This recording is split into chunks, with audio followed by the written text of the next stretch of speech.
So this is pretty much how we generate organically $400,000 plus a month from social media without being an influencer. Step number one, use the right platform.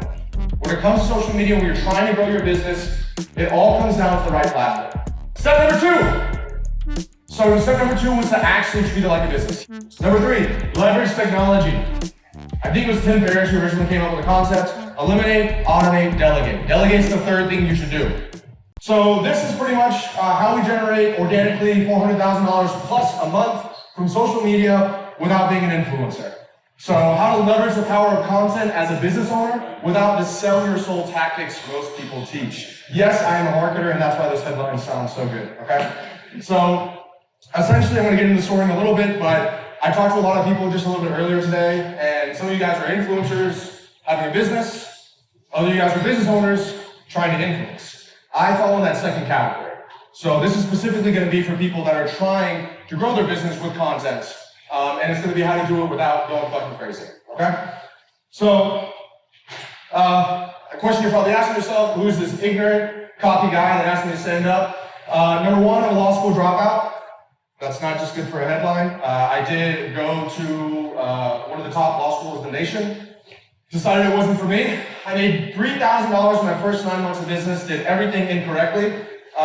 Then I changed some things, and I made $1.3 million in the next 12 months. However, what I was doing was what a lot of people are telling a lot of people around me to do, which was I was working 14, 15-hour days. I was shooting 6 to 7 hours of content every single day. I gained about 50 pounds. I was pretty heavy. I was not healthy, but I was making money. And it was nice, and I think that don't knock it till you try it. But once I had my quote-unquote nest egg, where I wasn't scrounging for cash, I started to try to figure out how to do it correctly. And I stopped working so hard, and then in the following 26 months, I made my first $10 million after taxes, which is pretty cool, right? That's a 500% year-over-year increase in profit. The important thing there is I stopped working so hard. So I work less now than I do back when I made that first $1.3 million. Now, of course, I have an amazing team now. We have systems. But there's a lot of really easy stuff that you guys can do in order to grow your business without having to spend a bunch of money and have like 10, 15 team members. And now what I do, scaling the systems, by the name implies, we help other companies grow and scale through team members, systems, SOPs, paid advertising, et cetera, et cetera. So I will be covering 3 lessons, which will walk you through my 2 favorite words, the easiest and most sustainable way to grow your business using social media. Does that sound good? Yeah? You cool? All right, let's do it. Okay, so the truth is, I tried the Gary Vee thing. When I first was doing that $1.3 million, I was like, my buddy called me, he's like, hey, you should be like Gary Vee. I was living in San Diego, he was living in Florida, and he was like, why don't I fly out to San Diego and I'll literally live with you and I'll film you day to day. Because I had a pretty cool rise from where I was in the beginning. And I was like, yeah, sure, Gary Vee's cool, and like, yeah, I could pay him next to nothing. And so I was like, yeah, why not? So I flew him out to San Diego, literally came and lived 10 feet from my bed, in his own room. He didn't cover. And I did the Gary Vee thing for 8 months. So this is me. We would literally go, I mean, it was like, it's almost like what vloggers, does anybody vlog here? Okay, cool. It's almost like what vloggers do. I think vlogging is like a downward spiral, is because you almost always have to be doing something cooler and cooler and cooler every single time. And so it gets exhausting, and it also costs a lot of money. So we would just be doing helicopters randomly in the middle of the day. We'd be renting like yachts and jet skis. And although that's cool, once again, I'm gonna talk about this in a second, I was trying to be a business owner that was using content to grow my business, not an influencer trying to start a business on the side. Which is a big, big difference, because I'll get into it in a second here, but it's really hard to actually run a business and all you do all the time is vlog and shoot content and all that other stuff. Or a world-class business. Now, I did see an increase in the company revenue. So what happened here? Are we okay with the speed? Is this all right with you guys? Yeah? Okay. Well, so what happened here was I did actually start seeing an increase in the company revenue. So what people do tell you, that posting on social media, Instagram, Facebook, TikTok, YouTube, it does actually lead to more eyeballs. And if you know what you're doing, more eyeballs means more money. Right? And I'm not talking about YouTube paying you AdSense. I'm saying like we're generating 6 figures a month from my content going to the business. I'm a guy that likes to back up everything that we're doing here. So like these are just some surveys where people come into our company. We ask them where they found us. One guy was YouTube researching ClickFunnels. and you decided you wanted to help the people that know what they're doing. Another person just said YouTube, and this is a software we have called Hyros. And so I can see that this person went to Robbie Bella's YouTube and clicked on the video how to do cold email, then clicked on the website, I applied, and then booked a call. That guy over there went to the YouTube video how to use Zapier, then went to Google, typed my name in after he typed in Zapier, then went to the application, then clicked and booked a call. Does that make sense to you guys? Right, so I have verifiable proof that the social media thing was actually working. But once again, I was going a little bit crazy. I was spending the majority of my time in front of the camera instead of building a world-class business, which is what I do now. I think that stuff is really good in the short term, and it's a great way to kind of get some momentum going. But I can tell you that long term, you'll either go crazy or you'll destroy your business. I'm actually going to do a little test here. But although it was fun, like I said earlier, I wasn't an influencer trying to be a business person. I was a business person trying to leverage the power of an influencer. It's the same reason why you see these young kids out here, these bucks, that are making like literally $10 million in 30 days just because they amass this following and then they do a merch drop or they launch this shitty course online, no offense if you're in this room, or whatever else it is, right? It's because really, attention is the most valuable currency. But the mistakes I see people making is that they just rely on becoming excellent at getting attention, and it is actually once you monetize that attention, that determines if you're going to build a world-class business. Who here has a business or is looking to grow a business? Just raise your hand. Okay, just making sure I was talking about that. Cool. Thank you guys for the audience engagement. So, a question for you. Who here knows someone that has created an incredible following online but has a shit product or service? Raise your hand. All right. Cool. You guys are lying, you guys. I can name 3 people right now, you all know. All right, so who here knows someone who has an incredible product or service, maybe even yourself, but has a shit following online? Anybody? Right? So I wanted to leverage the power of social media without being consumed by it. So the new goal was thus to start generating growing sustainable revenue from social media while being as efficient as possible. You will hear me reference this word quite a bit during this presentation, efficient. It is my favorite word in the entire world because it is literally capable of producing desired results, so getting you whatever you want in this life, with little or no waste, as in time or materials. All right, let's dive into the good stuff here. This is where I start taking notes. So, step number 1, use the right platform. When it comes to social media, when you're trying to grow your business, it all comes down to the right platform. If you try to create content for every platform, this is what I was doing, you will very quickly burn out, right? You got YouTube videos, you got TikToks, you got Instagram, you got Instagram Reels, you got Instagram posts, you got Facebook, you got LinkedIn posts, you got LinkedIn articles, you got blog posts. It's impossible, right? And some of you may already have a following on some platforms, and if that was the case, I'd probably tell you to 10x on that one platform you already have momentum on. But if you guys are kind of like I was, which was like, I was really hard at Instagram back then, and you were just like you're kind of everywhere a little bit, and you don't know which platform to go on, I'm gonna just give you guys the secret right here, right? Because the question you need to ask yourself is, which is the most efficient platform? For me, this is how I look at stuff, it's through frameworks. For me, I wanted a platform that was going to be around forever. Who here used to Vine? Come on, don't lie, guys. Don't lie. Yeah, we use an influencer on Vine, right? Okay? So it's like, I didn't want to build this entire audience and it had to be gone in 3 weeks, a month, a year, 2 years. So I wanted something else to be around forever. A funny story. I was returning, when I lived in San Diego, I was giving my car back to the leasing company, to Audi. And the guy that was coming and doing the inspection, I was like trying to talk to him because I didn't want him to notice how much I destroyed that car. So I'm like trying to distract him while he's walking around in the circle. And I'm talking to him, and he was telling me, we talked about what I did, and he was telling me that he used to have 3 million subscribers on YouTube. Which, if anybody knows anything about AdSense, that's probably like anywhere from $50,000 to $150,000 a month in AdSense, depending on what his RPM is. And so then I'm like, okay, but now he's checking my car for gas, right? So I'm like, something went astray here. And so I asked him, and he was doing it with his boyfriend, and they broke up. And he pretty much took the YouTube channel with them when they broke up. And so the reason I tell you guys that there is because all these platforms, everything I tell you guys here, once again, these need to be your assets. So you should be trying everything you can to move people from the channel, from the platform, over to your own assets, preferably an email or a phone number or some kind of lead.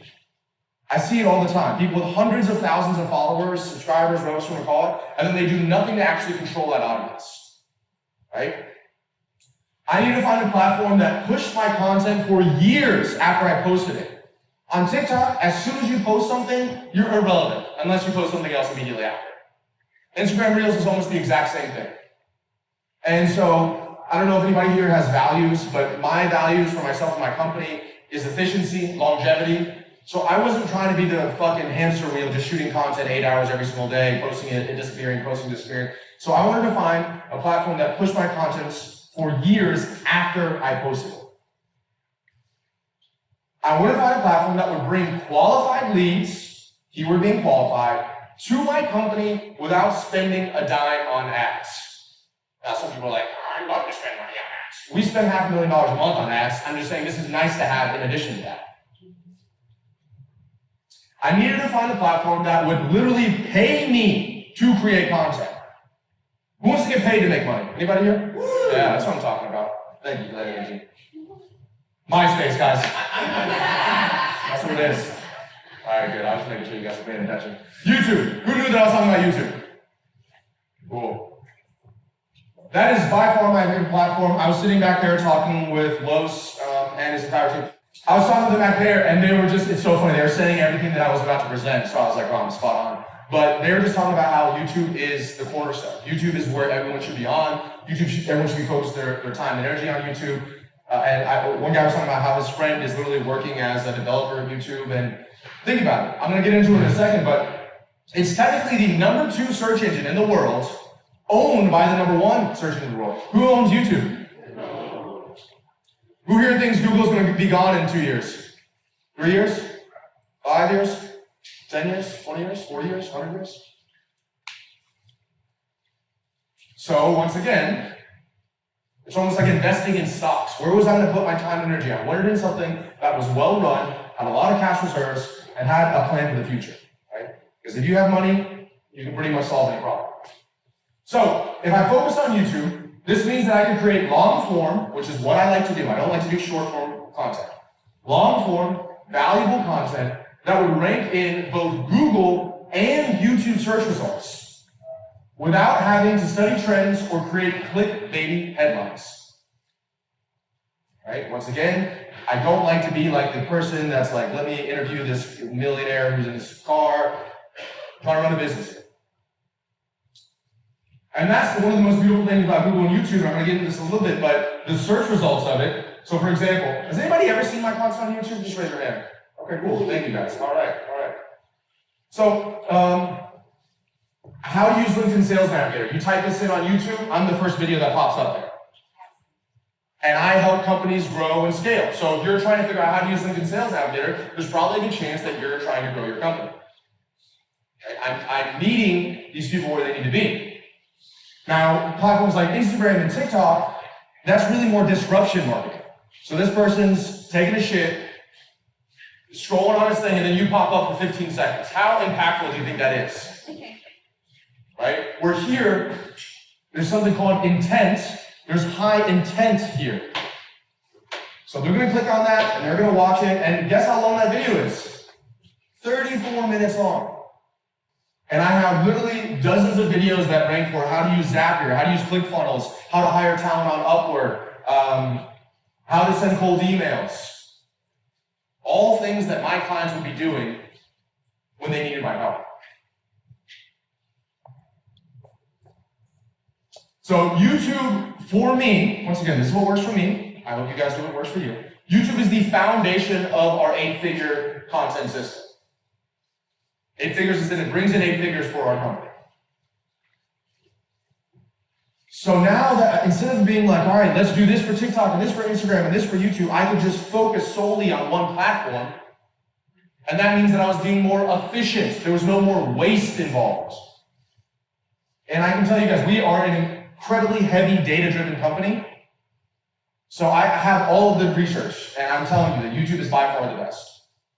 For bang for your buck, for $1 per hour, by far the best. I'm not a sponsor for YouTube, but maybe they will sponsor me eventually.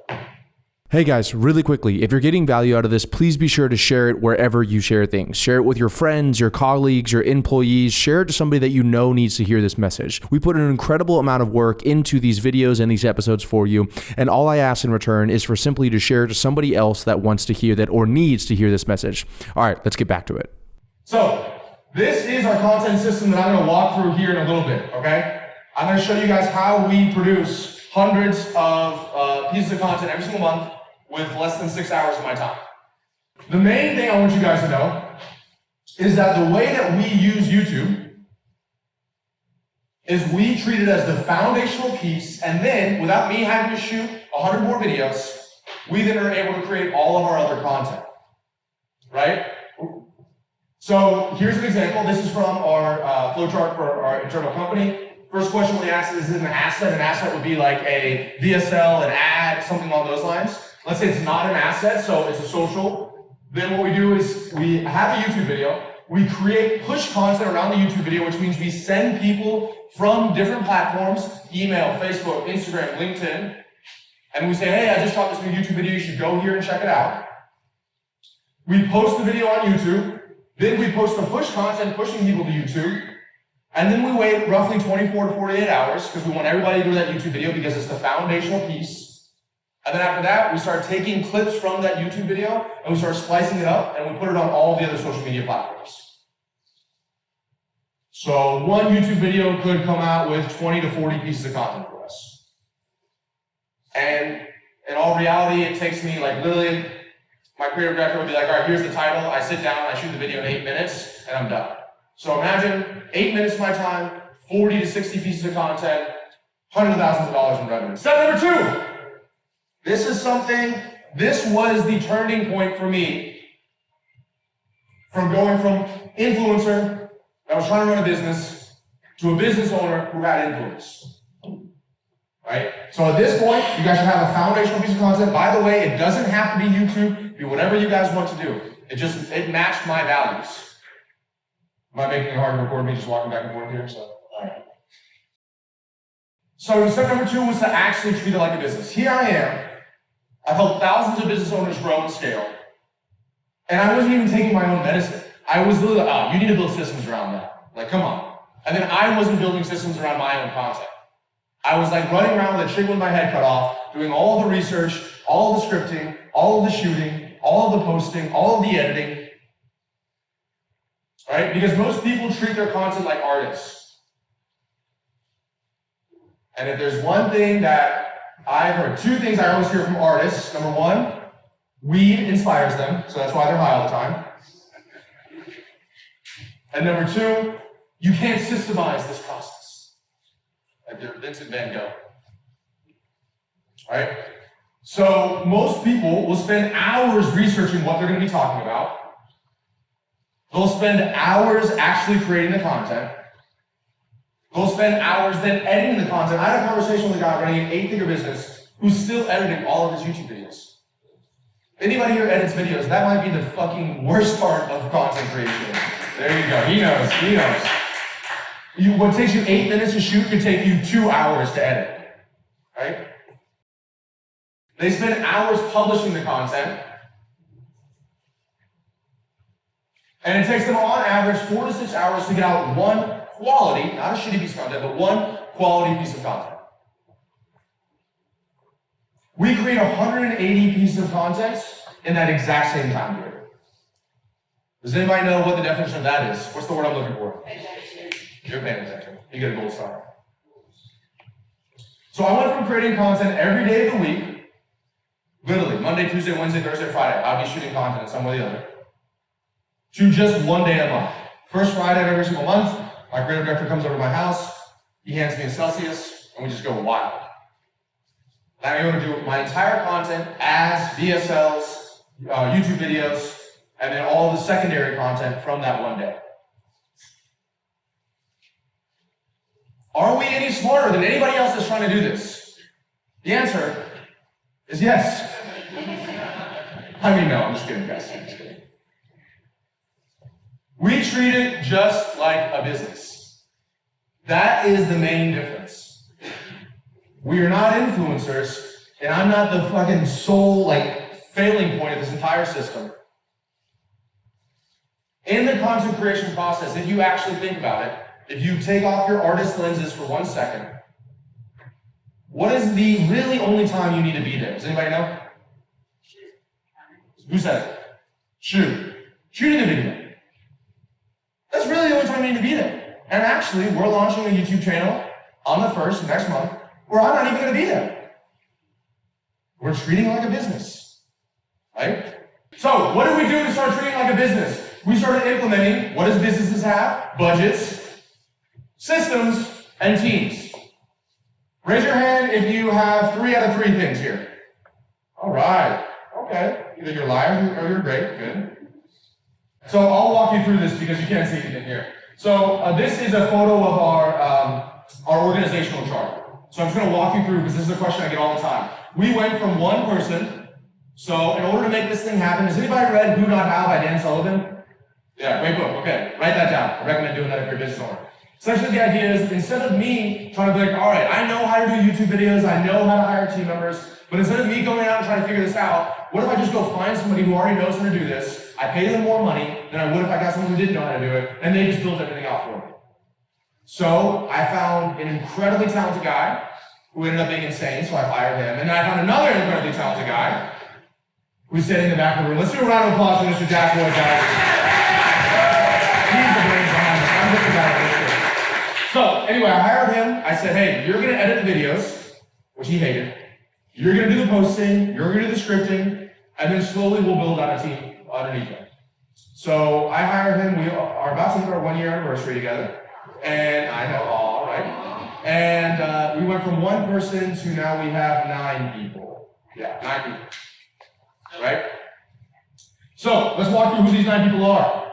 So first is Jack. He's the creative director. I recommend you guys get a Jack if you want to. Can't have mine. You can have somebody else. And then underneath Jack, I have a social media manager. So that's Terrence. Oh, that's right here.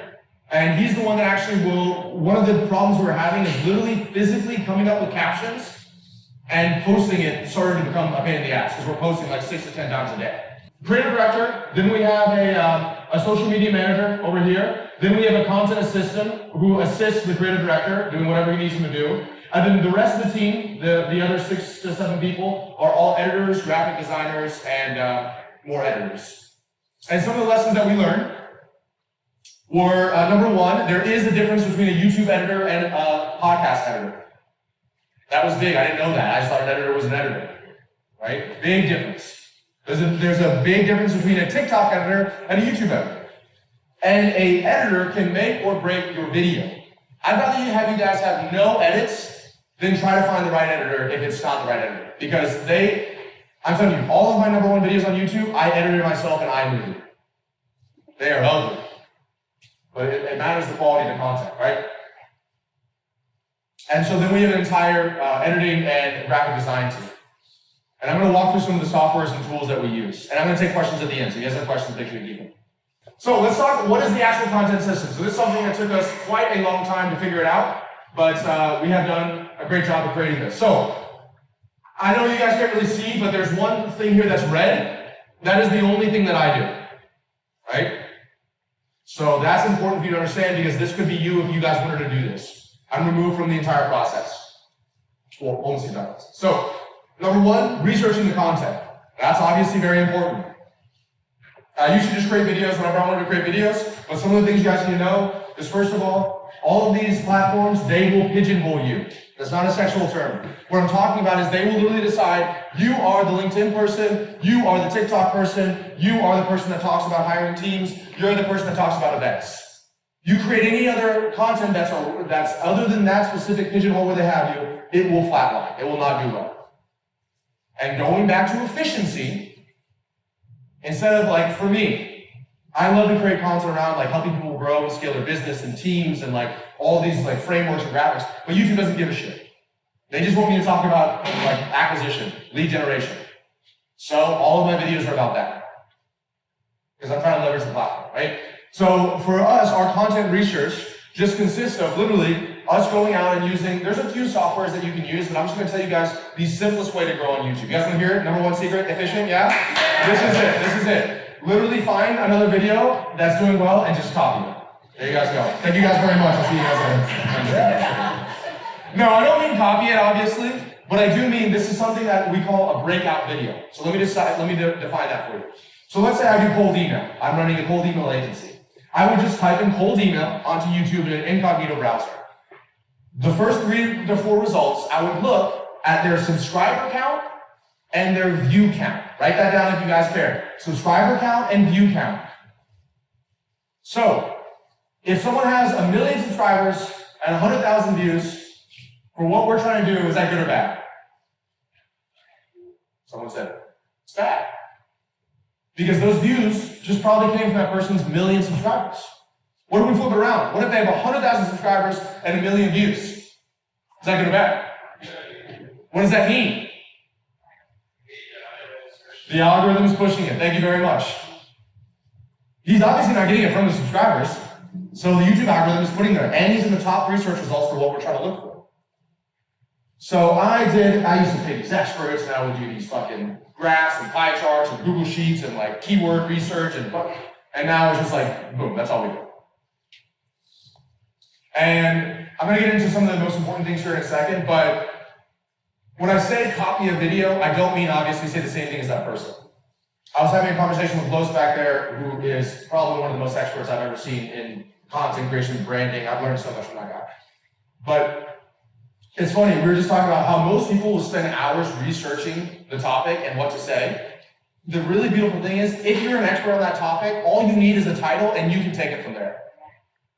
So like, Jack will come to me and he'll be like, all right, let's do 8 cold email mistakes. He'll turn the camera on and I rip it right there. Because I do a lot of cold email. I've done a lot of cold email. I know a lot about it, right? So my just recommendation to you, in order to be efficient, whatever you're an expert at, that's what you should be creating content around. And the only 2 things that matter on YouTube, watch time and click-through rate. Only 2 things that matter. I'm trying to simplify it for you. Yes, we can talk about things, but literally, I would say that description and tags, it's like less than 3%. Watch time, click-through rate. And then you think about it, I talked about earlier, I like to use frameworks. If you think about, okay, always, if you're trying to figure out what somebody's gonna do, look at how they're incentivized. YouTube wants to create a great viewing experience for somebody on the platform in order for them to watch more videos, for them to run more ads and make more money. So that's the framework, that's the understanding, that's their incentive. If that is the case, then how do they measure if somebody liked the video that they watched, had a good experience? Number 1, how many people, when they see the option to watch the video, actually click on the video? So that's a good indicator. But then who remembers back in the day where they would just put like photos of women's, you know what's on the thumbnails and just have people click through and then the video is something totally different? Like a guy golfing? So that's why they added the second thing there, which is watch time. So now the question is, how much do they like the title and the thumbnail? How much do they like the concept of this video? And then how well does what they thought when they clicked on it match what they actually got? And that's what they see with the watch time. Does that make sense to everybody in this room? Trying to simplify it as much as possible.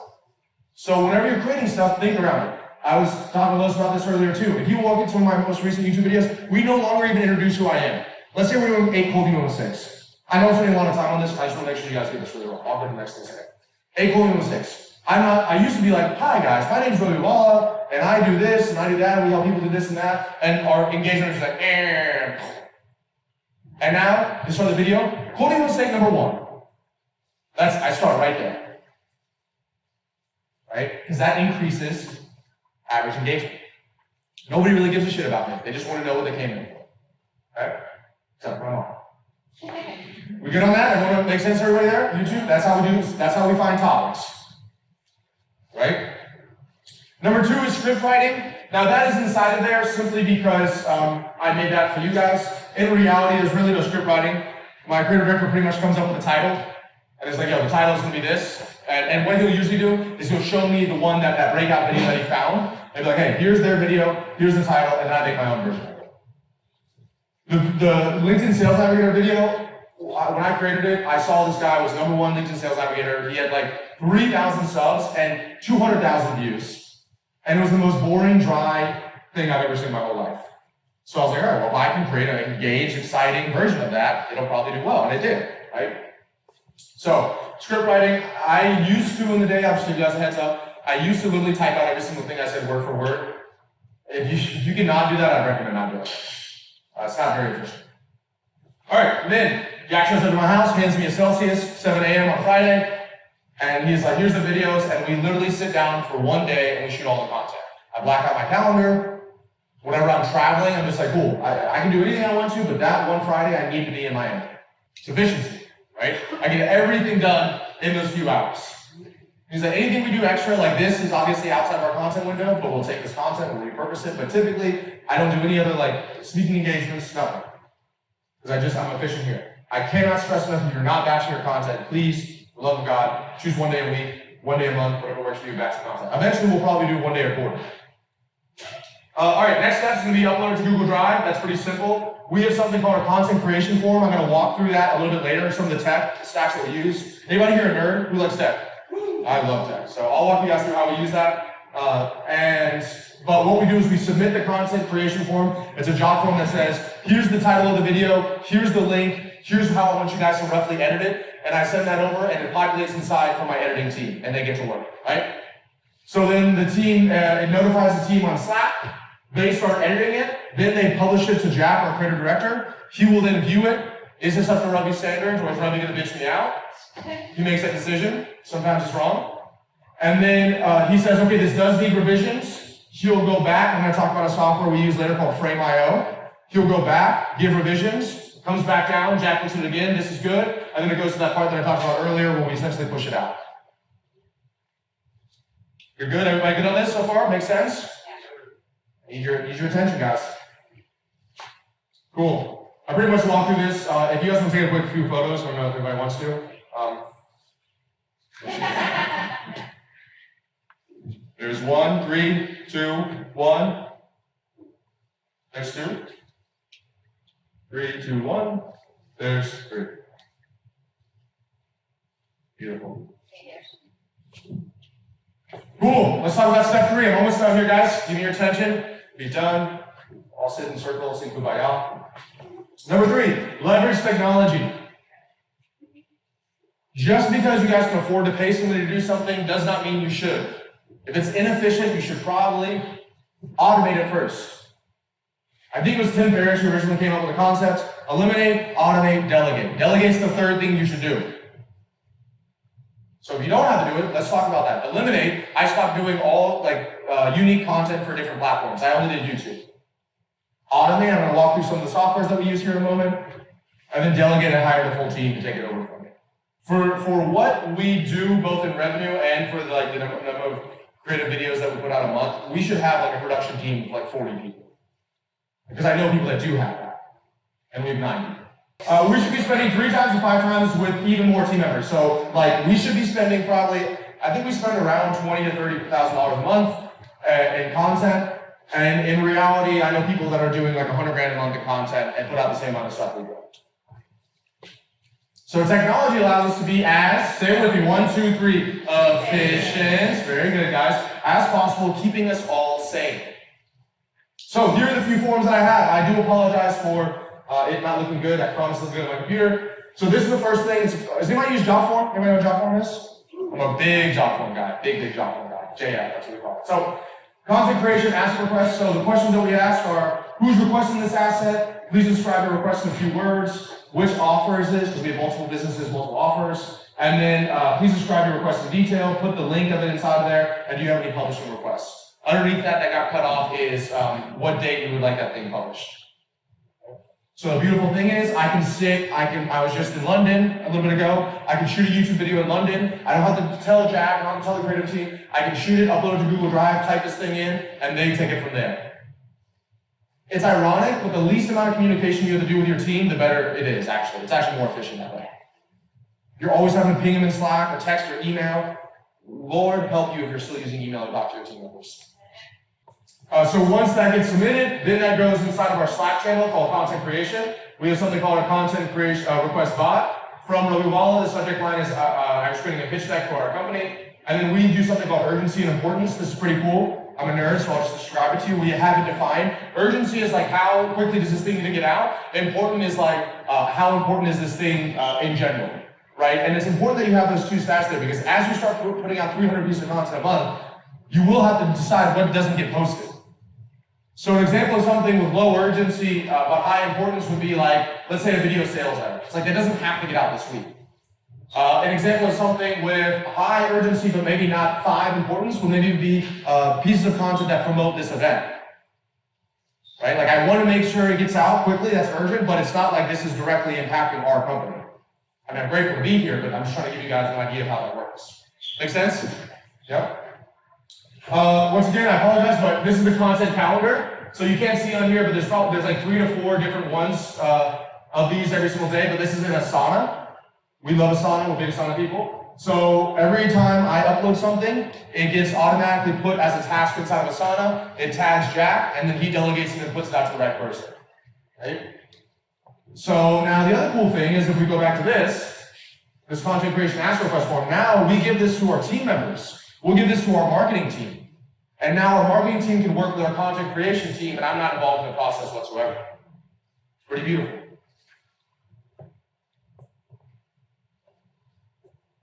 And then the other one's called Frame.io. He likes Frame.io. So Frame.io is pretty simple. It essentially allows you, once again, not affiliated with them all, but it essentially allows you to upload a video, and then you can literally like type revisions as the video is playing at certain points, and it will tell the person like from 30 to 35, change the hue on here, the audio sounds great, whatever else it is. I'm telling you, it's beautiful. It'll save you a lot of time. We used to just use Google Drive, and then Jack brought this to me, and I can see definitely the influence of it. And the final thing is, it's called Hyros. Who here does Hyros? All right. Some nerds. I know it's nerdy, right? So Hyros is essentially what I showed a little bit earlier. It will allow you, I wouldn't recommend doing this until you get to critical mass in your company, but it allows us to know, we have multiple platforms, multiple offers, multiple ads, multiple funnels, exactly what the process someone took to get there. So this is how I know that YouTube is our primary content creation or client acquisition channel on the organic side. So why would I go so hard on TikTok? Why don't we just take that same time and energy, put it in YouTube? So just implementing 1 or 2 of these things will have a drastic increase in efficiency, which is what my goal is for you guys. It's not to be trillionaires. It's not to become the most famous person in the world. It's just to get whatever you guys want in the most efficient way possible. And that's it, ladies and gentlemen. If you guys have any questions, we'll take them at the end.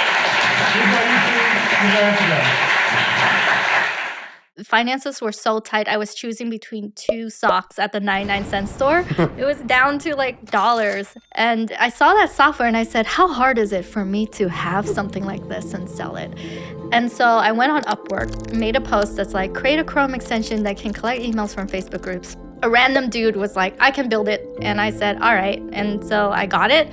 I launched it to an email list of 25 people because my email list was not that great. 2 people said yes to paying me $7 a month. I was in a room in the desert, the wind blowing and the dust and all that shit. I was trying to close the door and I saw those 2 sales come in and I was like, this is it. This is it. This is the beginning of the rest of my life. Like if I can sell 2, I can sell 3, I can sell 4.